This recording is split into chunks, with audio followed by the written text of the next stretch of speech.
it look as sketchy as it feels? No?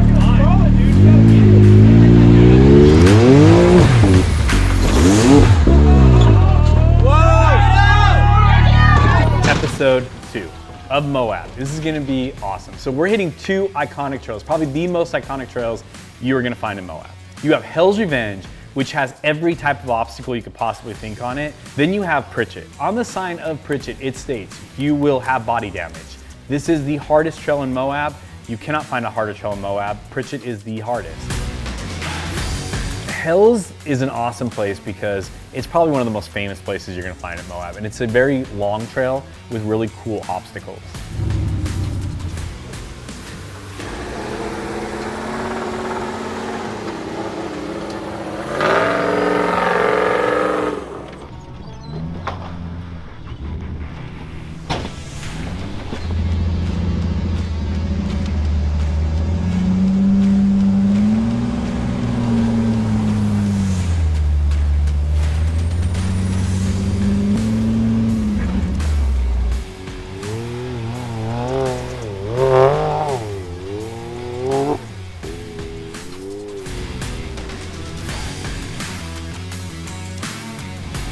Now, Hell's Gate is one of like the 3 prime areas you're gonna find in Hell's Revenge.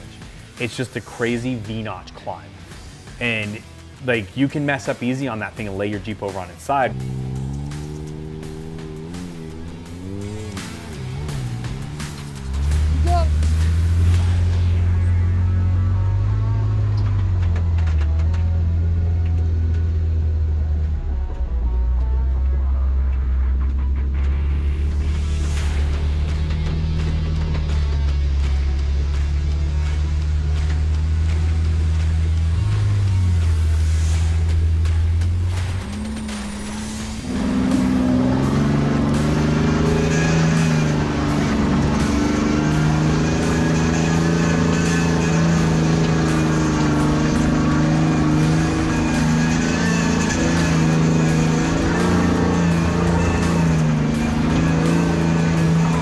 Scott did it in 13 seconds, try to beat it. And I was like, what? And he's like, he made it up in 13 seconds.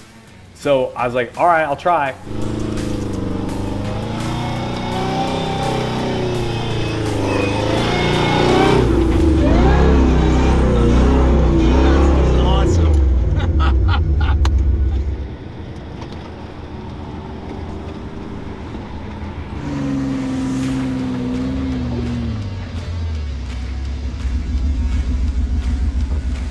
Now, Devil's Hot Tub has always been like a thing where I get in there, I'm just like, oh, I want to get up this thing. Yeah. And I guess the week before we were up there, a guy had rolled his JL from the very top down into it upside down and just filled it with oil. So when we got in there, like I looked down and it's just black water. And as I'm rolling through it, I can see the oil on my tires.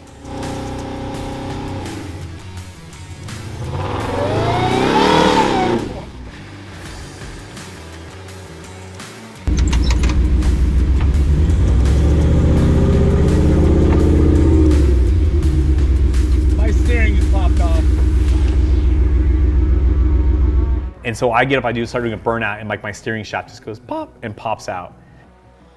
This is not a good sign. Okay. You care to revise those odds? Sticking with the 50-50? I've only seen 2 vehicles ever make it out of here, and seen dozens and have bungled it. So this is a tough obstacle. We're trying to like put that shaft back in on a 45-degree incline without dropping tools down in the muck water below. We get that thing all done, get back in there, and at that point we drop down to like 3 pounds of air because we're trying to get as much grip as we can.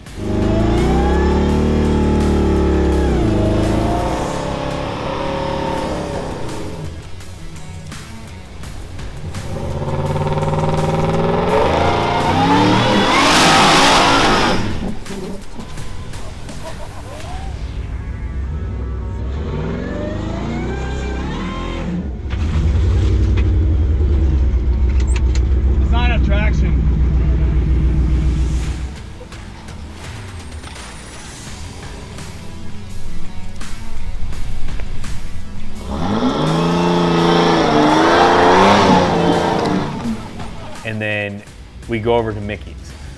Now, Mickey's hot tub is an awesome thing because almost anyone can do it with a good sized tire, right? Like a 37, 40-inch tire, you're gonna walk right through it. But it's also one of those things that like it can catch you slipping. Bye guys.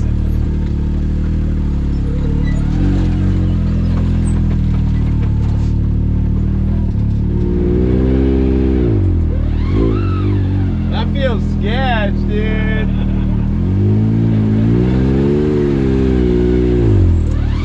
Does it look as sketch as it feels? No?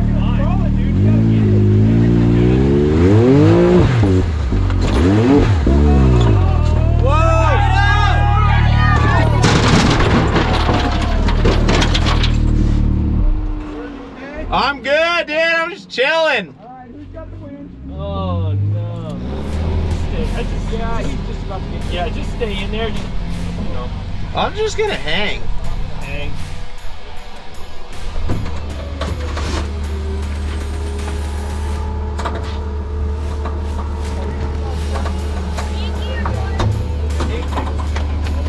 Hey, that's my phone. Something hit me in the head. Yeah. So I took her down into the hot tub and went for it. Did not go my way. But you know, this extreme performance cage and the whole rebuild they did held up perfect. The car is absolutely fine. So thank you to them. You need to replace this live bar mount, Jordan. I'll fix that.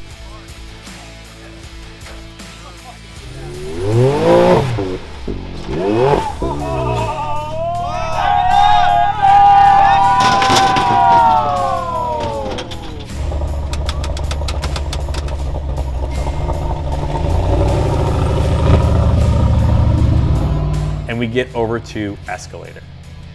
Yep. Now, Escalator to me is one of my favorite obstacles in Moab because it's an obstacle that you have to commit to.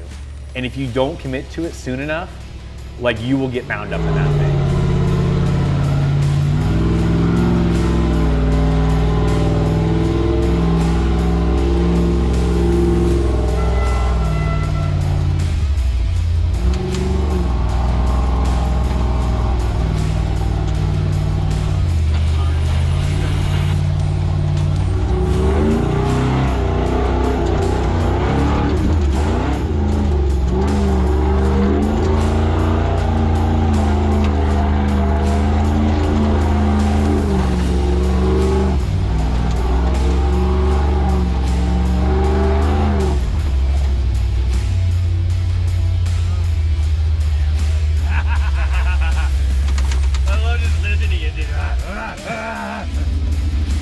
In the past, like I've went up it, but I've had tires come off the ground and like weird things happen because I don't have power. Like, I didn't have power before. I was literally pushing like 100 horse. Yeah. And this time, I had so much power, and then obviously like Yukon gears. I've got Grizzlies front and rear now. Like, don't even care. I'm just like I point it at it and I go. And this time, like I just literally walk right up to it. The tire never came off the ground. I felt like I was almost level the whole time. Like I was just like, okay, like that was too easy, but it was still fun. And it was Holly's first time on Escalator. She'd never done Escalator before. Oh my god. Nice momentum. When you get up over the first obstacle, you've got to have that right rear tire up on that hill planted, and that right tire rides your sidewall basically, and then it pulls you up through Escalator nicely. She did her famous Holly smokeout thing that she does sometimes, and she got through it. There, you're fine. I know. Just like that, and now once you pull up, start to straighten out a little bit. Can I help you? Okay, just like that. Now I want you to turn it back the other way. Do you know what? I'm pretty embarrassed that took me so long and I was flip-flopping up there. But I know what I did wrong, and then I went and did it again, and it was fine. I mean, it was fun.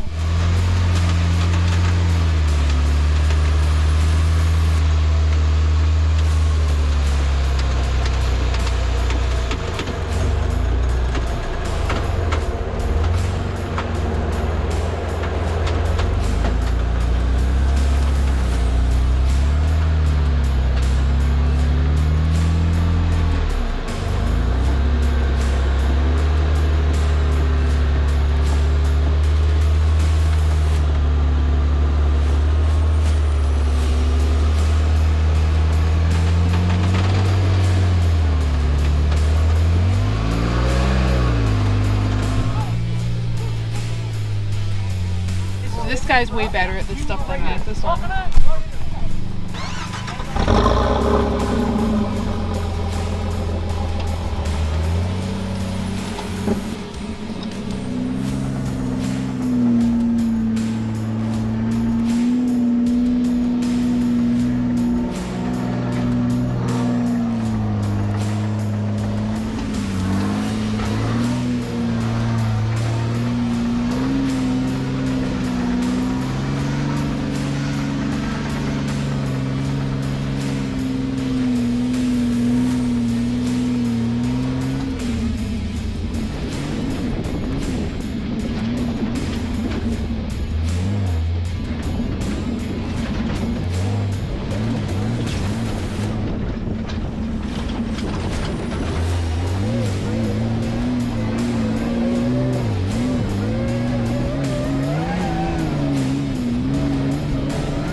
We threw the drone up, which was really cool, the Skydio, and dude, that thing just, it locks on you, man. And it just like, it will not break off you for anything. We got back and next day was Pritchett. So this week we got to run Pritchett, and anytime you get to run Pritchett, that's generally, it's usually the best day as long as we don't have any major failures. You start it early in the morning because if something's gonna break, it's gonna break on Pritchett. It's just a rule. So we get out there and we have maybe, I wanna say 10 rigs with us. And it's got obstacles on it that are make, break, or roll over. So those are the level of challenge that I happen to like, so it's a lot of fun. Oh shit! We've had so many instances that gridlock should have been on its roof, on its side, all these things. Yeah. It happens. This little drop off of a thing with low air pressure or whatever just like goes, just enough. Like if it would have been a ½ inch more, it wouldn't have happened. It was just enough.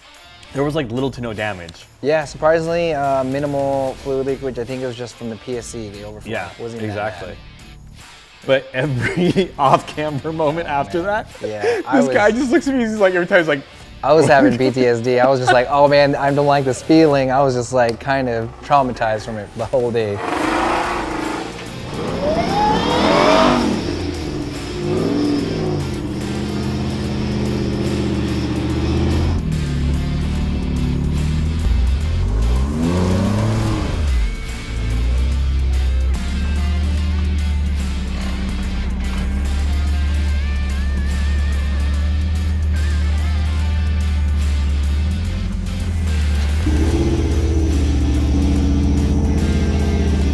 I actually really like CHEWY. It's right at the beginning. It's kind of the first real obstacle, and it requires you can't crawl it, right? So you gotta bump it up with a little momentum, and when you get part of the way up, you gotta turn and finish climbing the rest of the rock face there. It's challenging, it's intimidating. It just takes a little bit of experience. You know, if you're not used to driving something like that, it can be really intimidating. And if you try and crawl it, every time you do, you're spitting out all the traction. So you are literally just making it worse and worse, and only gonna make it tougher for yourself to get up.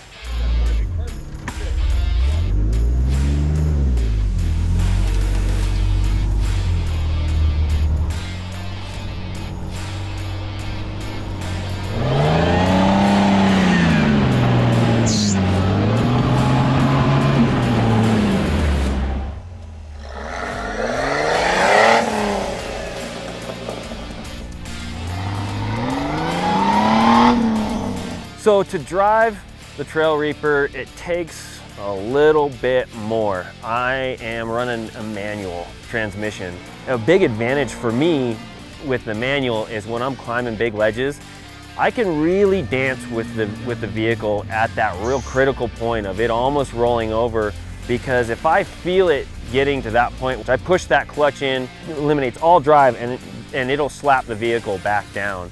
So then that allows me to kind of get this thing into maybe even a little bit of a touchier situations than you would be in an automatic.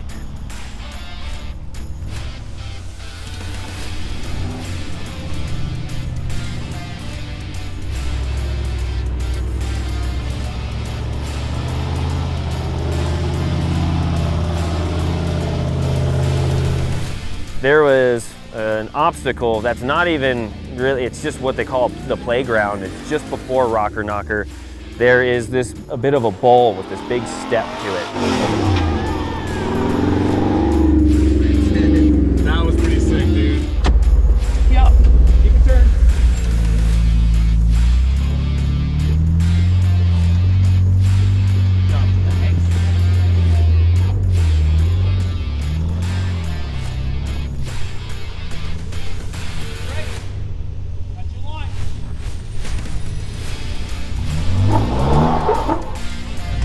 Bump it a little.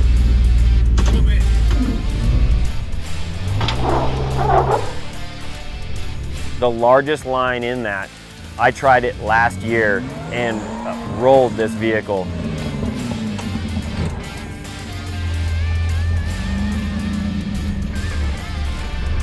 This year coming back, I went back to it and I was a bit hesitant about, man, should I give it a shot? I don't know, you know, and everybody was there and everybody was supporting me.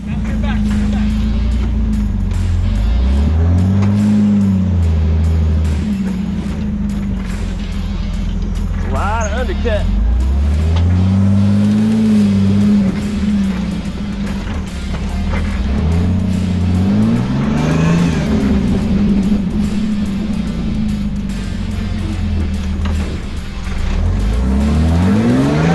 I felt like I seen where my mistake was last year, and so I made an adjustment and we got it this year, and it was awesome.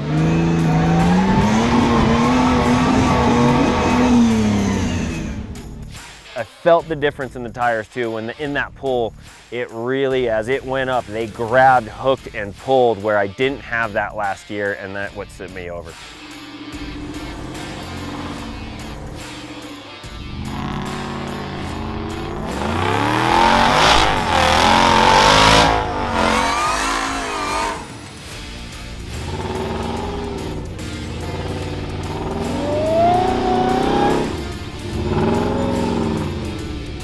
So Rocker Knocker is my next most favorite, right?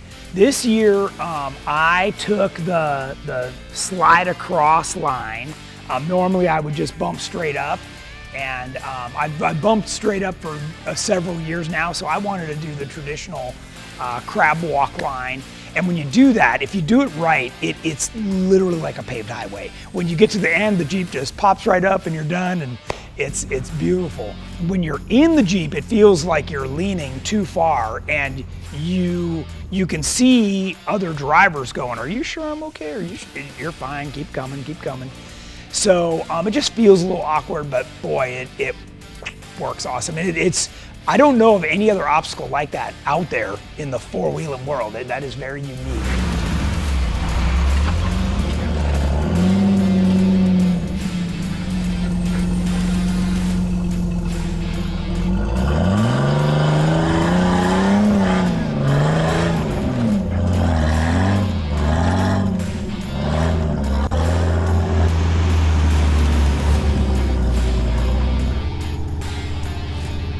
We didn't do the driveline hill like everyone else did.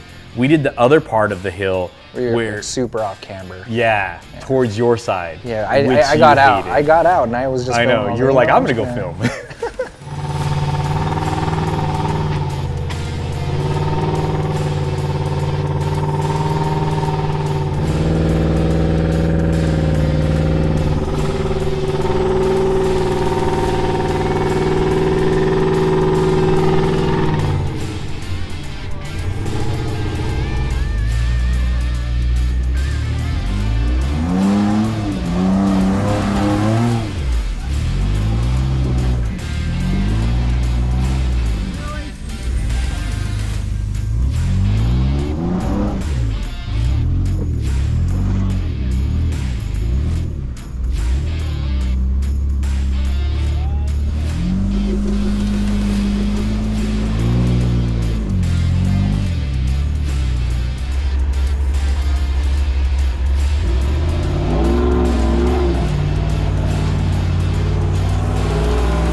Got up there, it was like 2 o'clock, 3 o'clock. Yeah, it was like, we made it wasn't, really good time. Yeah, like we'd never made it that fast. I mean, obviously we had a good group of wheelers with us that were all experienced wheelers and knew what they were doing. We did Pritchett, and then we turned around and we did Pritchett backwards. I've never done Pritchett backwards. So those waterfalls are big waterfalls, and when you stand there in person and look up them, they look big. When you stand on top of them and look down, because now you have to go back down it, that is a whole nother animal. I think it's harder to go up it to get your vehicle up, but it is riskier going down. It is easier to roll over if you get a little bit offline or something gets out of whack and you hit those brakes a little too much. Those are so big and so steep, they'll dump you right over. So it was a great challenge. And it was actually a huge confidence booster for me because I don't spend a lot of time going down as much. So after running through Pritchett backwards, I feel like I can pretty much take on any waterfall going down.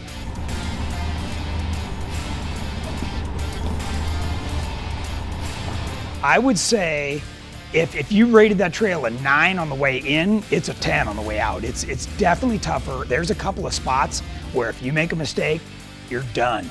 And you're done in a way that it's gonna be really hard to recover you if you even have a vehicle to recover, because it's gonna be smashed to nothing.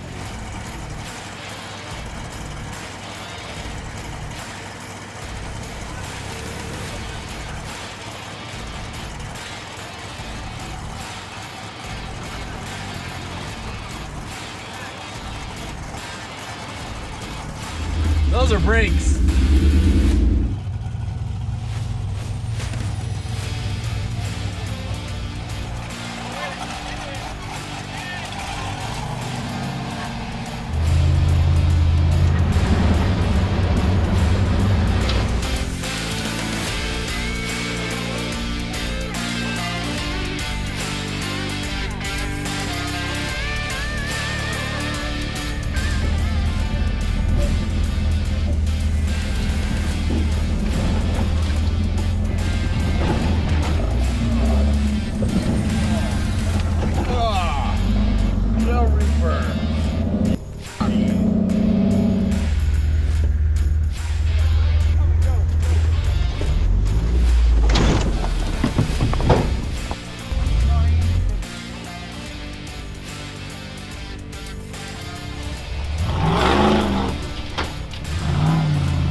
And we literally get off Pritchett, like I said, I think around like 7 p.m. We ran it twice in like less than 12 hours, which was pretty rad. But that wraps up our trip to Moab. It was definitely one for the record books for us, you know, but if you haven't checked out the Great American Crawl, make sure you do. It's an awesome thing where people all over the country get together, we come out and we just have a good time. Can't wait to see what 2021 holds. We've got a lot of great trips planned. I'll see you guys later.